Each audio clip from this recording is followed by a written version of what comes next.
اس گہری گفتگو میں خوش آمدید۔ آج کا موضوع بظاہر تو سینما کے پردے کی کوئی خیالی دنیا محسوس ہوتا ہے، لیکن اگر اس کی گہرائی میں اترا جائے تو اس کی جڑیں سیدھا حقیقی دنیا کے انٹیلیجنس آپریشنز اور انڈر ورلڈ سے جا ملتی ہیں۔ بالکل، ہم آج دھرندھر 2 کی اس وسیع دنیا کو ڈی کوڈ کرنے جا رہے ہیں، اور مقصد محض ایکشن سینز پر بات کرنا نہیں ہے۔ جی، اس کا مقصد ان پوشیدہ حوالوں کو سامنے لانا ہے جو دہائیوں پر محیط انتقام اور سیاسی جوڑ توڑ پر مبنی ہے۔ مطلب سال 2000 کی دہائی کی شروعات سے لے کر 2022 یا 23 تک کا جو ایک سفر ہے، ایک پورا کینوس ہے یہ، جس پر ریاستی مفادات اور جاسوسی کے رنگ ہیں، اور اسے سمجھنے کے لیے کہانی کو صرف تفریح نہیں سمجھنا چاہیے۔ ہاں، کیونکہ اگر ہم مختلف ادوار کو جوڑیں تو واضح ہوتا ہے کہ یہ کوئی عام شطرنج نہیں ہے۔ صحیح بات ہے، اس بساط پر کوئی مہرہ اپنی مرضی سے نہیں چلتا، ہر حرکت کے پیچھے ایک طویل تاریخی پس منظر ہوتا ہے۔ اور اس تاریخی پس منظر کی شروعات ہوتی ہے لیاری سے۔ لیاری کا گینگ وار، دہائیوں کا خونی کھیل۔ بالکل، اور اس میں سال 2009 کا وقت ایک بہت بڑا موڑ ہے، جب ریحان ڈکیت کی موت ہوتی ہے۔ ہاں، ریحان ڈکیت کی موت، اور اس کے فوراً بعد کا جو منظر نامہ ہے وہ انتہائی غیر یقینی ہے۔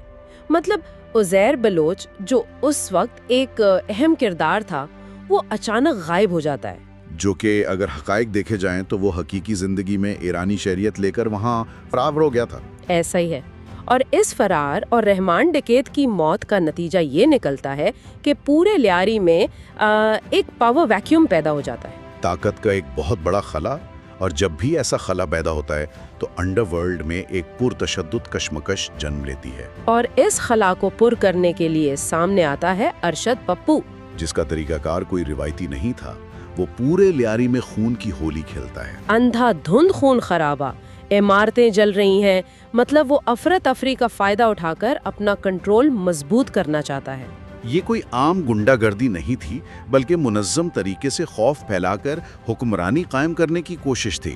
لیکن اسی خوف کے سائے میں 2 اور اہم مورے خاموشی سے اپنی بساط بچھا رہے تھے، حمزہ اور رضوان۔ یہ دونوں صرف گینگ وار کا حصہ نہیں بنتے، یہ مل کر ایک نیا گینگ بناتے ہیں، لیاری کی نئی طاقت۔ لیکن اس میں رضوان کا کردار بہت پراسرار ہے، بے حد پراسرار اور خطرناک۔ وہ کوئی مقامی گینگسٹر نہیں ہے۔ بالکل، اس نے ارشد پوپو کے گینگ میں دراندازی کی اور ان کا اعتماد جیتا۔ اور سب سے اہم بات، رضوان کی ٹریننگ۔ ہاں، رضوان نے بالکل وہی مخصوص اور انتہائی سخت ٹریننگ حاصل کی ہے جو جسکرت کو ملی تھی۔ مطلب وہ بھی پروجیکٹ دھرندھر کا حصہ ہے، اس کی موجودگی کوئی اتفاق نہیں ہے، ایک سوچے سمجھے منصوبے کی کڑی ہے۔ دیکھیں، جسکرت اور رضوان کے کام کرنے کا انداز عام گینگسٹر سے بہت مختلف ہے۔ صفاقی کی ایک الگ ہی سطح ہے، ان کے ایکشنز میں کوئی بے ترتیبی نہیں ہے، ایک مشینی درستگی ہے۔ وہ دشمنوں پر رحم نہیں کھاتے۔ وہ لوگوں کے پیروں میں ہک پھنسانا اور وہ بھاری کنکریٹ کی سلیب گھسیٹتے ہوئے لانا، اور چہرے پر سیدھے وار کرنا، یہ گلی محلے کی لڑائی نہیں ہے، یہ عسکری تربیت کا غصہ ہے جس نے انہیں ایک تباہی کی مشین بنا دیا ہے۔ اور اس عسکری تربیت کی تصدیق ایک بہت باریک بصری تفصیل سے بھی ہوتی ہے۔ وہ تہوار والا منظر اگر یاد ہو، شادی والا ماحول جہاں خواتین سہمی ہوئی ہیں، ہاں، اور پس منظر میں خوشی کا ماحول ہے، مگر جسکیرت وہاں قتل عام کر رہا ہے۔ اس تضاد میں اگر اس کے پیروں پر نظر جائے تو اس نے ڈی ایم ایس بوٹس پہنے ہوئے ہیں۔ بالکل، ڈی ایم ایس بوٹس۔ عام دیکھنے والے شاید اسے نظر انداز کر دیں، لیکن ملٹری گیئر سمجھنے والوں کے لیے یہ بہت بڑا اشارہ ہے۔ ڈائریکٹ مولڈڈ سول بوٹس کوئی فیشن کی چیز نہیں ہے، یہ فوجی جوانوں کی روزمرہ زندگی اور جنگی مشقوں کا حصہ ہوتے ہیں۔ طویل مسافتیں اور خطرناک مشنز انہی میں ہوتے ہیں۔ تو ایک روایتی تہوار میں جہاں لباس ثقافتی ہو، وہاں یہ بھاری فوجی جوتے پہن کر آنا واضح کرتا ہے کہ وہ ایک بلیک آپس کا حصہ ہے۔ اس کے قدموں کی مضبوطی اور توازن سب اسی ٹریننگ کا نتیجہ ہے۔ اور پھر اس شناخت کی سب سے بڑی تصدیق وہ شرٹ والا سین کرتا ہے، جب کیمرہ 1 سیکنڈ کے لیے اس شرٹ پر ٹھہرتا ہے، ہاں، جس پر ہندی میں بلیدان لکھا ہوتا ہے۔ یہ کوئی عام ڈیزائن نہیں ہے۔ بلیدان کا مطلب ہے قربانی، اور فوجی تناظر میں یہ سیدھا پیرا اسپیشل فورسز یا پیرا کمانڈوز کی طرف اشارہ ہے، جن کا نعرہ ہی بلیدان پرم دھرم ہے، یعنی قربانی سب سے بڑا فرض ہے۔ یہ محض اتفاق نہیں ہے، یہ مہر ثبت کرتا ہے کہ وہ لوگ ان اسپیشل فورسز کا حصہ رہے ہیں۔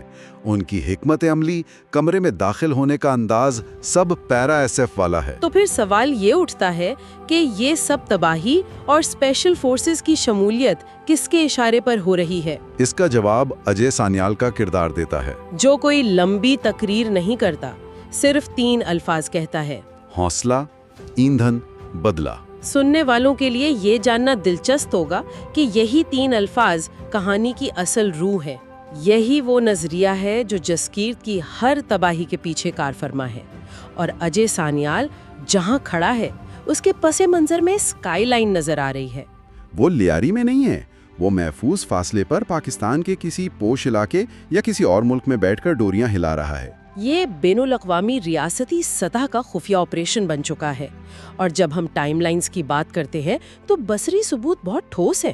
1000 روپے کے وہ پاکستانی نوٹ جو 2007 کے بعد چھپنا شروع ہوئے تھے، اور اس کے فوراً بعد دیواروں پر نواز شریف کے انتخابی پوسٹرز، جو واضح طور پر 2013 کے عام انتخابات کی مہم کی طرف اشارہ کرتے ہیں۔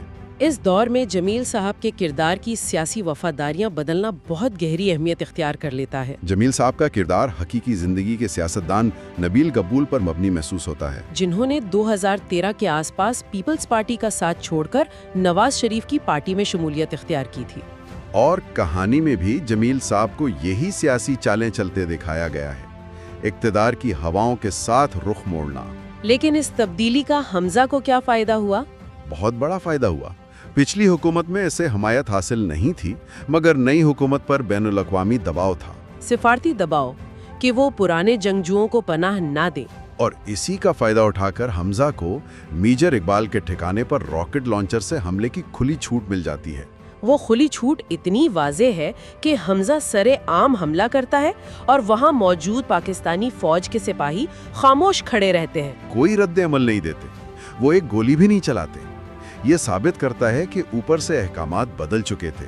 حمزہ کو ریاستی مشینری کی خاموش حمایت حاصل تھی۔ یہ سیاست اور انڈر ورلڈ کا وہ گٹھ جوڑ ہے جو کہانی کو حقیقت کے قریب کرتا ہے۔ اب اگر میجر اقبال کی بات کریں جس پر حملہ ہوا، تو اس کی درندگی کی جڑیں سال 2000 کے ایک وحشتناک واقعے سے جڑی ہیں۔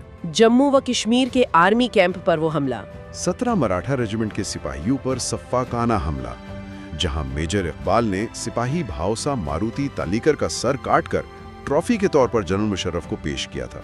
یہ ایک تلخ تاریخی حقیقت ہے۔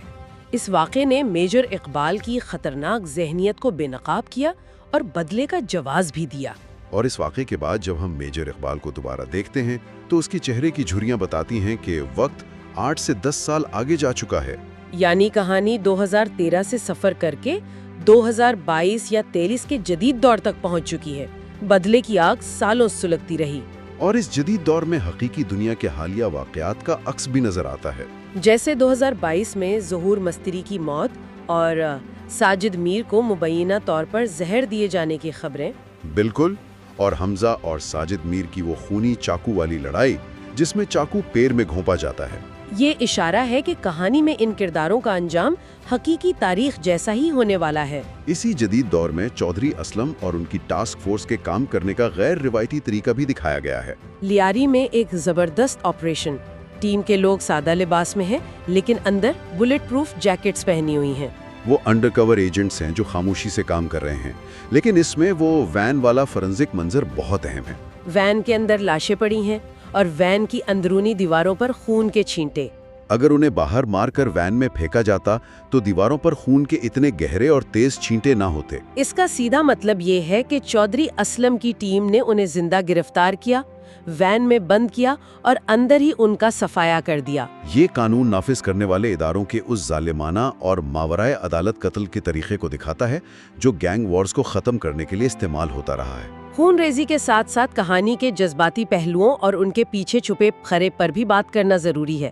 حمزہ جو بظاہر بہت ٹوٹا ہوا نظر آتا ہے، لیکن اس انٹیلیجنس کی دنیا میں جذبات سچے نہیں ہو سکتے، یہ ایک نفسیاتی کھیل ہے۔ اور اس کی قلعی اس وقت کھلتی ہے جب علینا حمزہ پر بندوق تان لیتی ہے۔ وہ اس کے جھوٹے جذبات اور اصل ارادوں کو سمجھ چکی ہوتی ہے۔ جاسوسی کی اس دنیا میں ہر آنسو اور مسکراہٹ کے پیچھے ایک صفاقانہ مقصد ہوتا ہے، اور جذبات اور حقیقت کے اسی فرق کو ایک اور منظر واضح کرتا ہے۔ حمزہ کی گھڑی پر جھپکنے والی وہ سرخ روشنی۔ عام جاسوسی کہانیوں میں یہ کوئی جدید ٹریکنگ ڈیوائس یا جیمز بونڈ والا گیجٹ ہوتا، لیکن اس کہانی کی دنیا بہت حقیقت پسندانہ ہے۔ وہ روشنی محض ارد گرد جلنے والی آگ یا اسٹریٹ لائٹ کا عکس تھی۔ یہ چھوٹی سی تفصیل اسے دوسری کہانیوں سے الگ کر کے زمینی حقائق پر مبنی ایک دستاویزی رنگ دیتی ہے۔ اور حقیقت اور جذبات کے تصادم کے عروج پر ہم جسکیرت کا وہ چہرہ دیکھتے ہیں جو خون سے لت پت ہے اور وہ ایک گہرے صدمے میں ہے۔ شاید اسے اپنے والد یا ماضی کے حوالے سے کوئی ہولناک سچائی معلوم ہوتی ہے، اور یہی صدمہ اس ایندھن کا کام کرتا ہے جس کا ذکر اجے سنیال نے کیا تھا، جو اسے اس نہ رکنے والی تباہی کی طرف دھکیلتا ہے۔ یہ ایک کثیر الجہتی جال ہے جو پچھلی 2 دہائیوں سے بنا جا رہا ہے۔ حکومتیں بدلتی ہیں، مہرے مرتے ہیں اور نئے مہرے آ جاتے ہیں، لیکن وہ خون ریز کھیل جو لیاری کی گلیوں سے شروع ہو کر بین الاقوامی سفارت خانوں تک پھیلا، وہ آج بھی کسی نہ کسی شکل میں جاری ہے۔ بالکل۔ اس تفصیلی جائزے کے اختتام پر اگر ان تمام تاریخی حوالوں اور پوشیدہ رازوں پر غور کیا جائے تو ایک سوال ذہن میں ابھرتا ہے۔ عام طور پر ہم ایسی کہانیوں کو محض تفریح سمجھ کر دیکھتے ہیں، لیکن اگر فکشن اور حقیقت کے درمیان کی لکیر اتنی دھندلی ہو سکتی ہے کہ اس میں دکھائے گئے سیاسی اتحاد اور خفیہ آپریشنز ہو بہو ہماری حقیقی تاریخ سے ملتے ہوں، تو کیا یہ سوچنا غلط ہوگا کہ آج کے دور میں تفریح کے نام پر بنائی جانے والی بہت سی کہانیاں دراصل ان خفیہ جنگوں کی دستاویزی شکل ہیں جو اس وقت بھی ہمارے ارد گرد لڑی جا رہی ہیں اور جن سے ہم پوری طرح بے خبر ہیں؟ سوچیے گا ضرور۔